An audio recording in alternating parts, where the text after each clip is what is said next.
গ্রাম থেকে আমি যেভাবে দেশি ডিমগুলো নিয়ে আসছিলাম, একটা ডিমও ভাঙে নাই। আমি তো দেখে অবাক। তো গ্রামের দেশি ডিমগুলো খেতে কিন্তু অনেক টেস্টি এবং অনেক মজা। তো আমি যখন বাড়ি যাব তার ২-৩ দিন আগে মাকে বলেছিলাম যে সে যেন ডিম যাতে না বিক্রি করে, আমার জন্য যাতে রেখে দেয়। তো মা আমার জন্য সেই ডিমগুলো তখন থেকে রেখে দিয়েছিল। তো আসলেও গ্রামে অনেক সময় আছে যে যারা হাঁস মুরগি পালে তাদের ঘরে কিন্তু কম বেশি ডিমটা থাকে। তো মা আমার জন্য অনেকগুলো ডিম জমিয়ে রেখেছিল। তো তখন আমি চিন্তা করছিলাম যে এই ডিমগুলো আমি কিভাবে নিয়ে আসবো। এর পূর্বে আমি পেপারে পেঁচিয়ে তারপরে কিন্তু ডিমগুলো নিয়ে আসছি, যার কারণে ডিমগুলো কিন্তু কম ভাঙছে। তো এবার ঘরে খবরের কাগজও ছিল না, তো এই জন্য একটু রিস্ক হয়ে গিয়েছিল।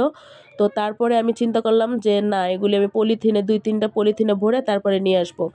তো এইভাবে আমি ২-৩টা পলিথিনে ভরে তারপরে আমি জামাকাপড়ের ব্যাগে এই ডিমগুলো ভরে নিয়ে আসছিলাম। তো যখন আমি ঢাকায় পৌঁছাইছি তখন আমি চিন্তা করতেছিলাম যে না জানি কয়টা ডিম ভাঙছে। তো একটু ভয়তে ভয়তে সেই ডিমগুলো আমি বের করছিলাম। তো যখন আমি সব ডিমগুলো আস্তে আস্তে বের করছিলাম তখন আমি দেখলাম যে একটা ডিমও ভাঙে নাই, সব ডিমগুলো সুন্দর আস্তাই আছে। তো আমি একদম অবাক হয়ে গিয়েছি, কারণ পূর্বে যখন আমি পেপারে পেঁচিয়েও আনছি সেক্ষেত্রেও কিন্তু ডিমগুলো ৪টা ৫টা সবসময় ভাঙছে। তো এইবার একটা ডিমও ভাঙে নাই, তবে আমি অনেক সাবধানের সহিত ডিমগুলো নিয়ে আসছিলাম। তো আপনারা এখানে দেখতে পাচ্ছেন ডিমগুলো কিন্তু ধোয়া না, কারণ গ্রামে কিন্তু অনেকে এই ডিমগুলো কিনে থাকে বাচ্চা ফুটানোর জন্য, যার কারণে তারা কিন্তু ধুয়ে রাখে না। তো এই জন্য মাও ধুয়ে রাখে নাই, তো আমাকে ধুয়ে দিতে চাইছিল। তো আমি বলছিলাম না, ঢাকায় গিয়ে আমি ধুয়ে নেব, সমস্যা নাই। তো এইভাবে ডিমগুলো সব আনার পরে আমি একটা বোলে রাখছি।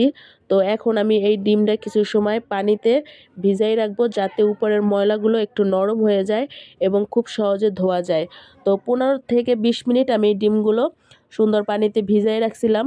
তারপরে একটা সুতির কাপড় দিয়ে খুব সুন্দর করে ডলে ডলে এই ডিমগুলো আমি পরিষ্কার করে নিয়েছিলাম। আসলে ঢাকায়ও কিন্তু হাঁসের ডিমের হালি আমি ৮৫ টাকা দিয়ে কিনে খেয়েছি, এবং ব্রয়লার মুরগির ডিমের হালি হচ্ছে ৫৫-৬০ টাকা অনেক সময়। কিন্তু গ্রামে কিন্তু দেশি হাঁসের ডিম হচ্ছে ৬০ টাকা, চীনা হাঁসের ডিম হচ্ছে ১০০ টাকা, এবং দেশি মুরগির ডিমও তারা ৬০ টাকায় বিক্রি করে থাকে।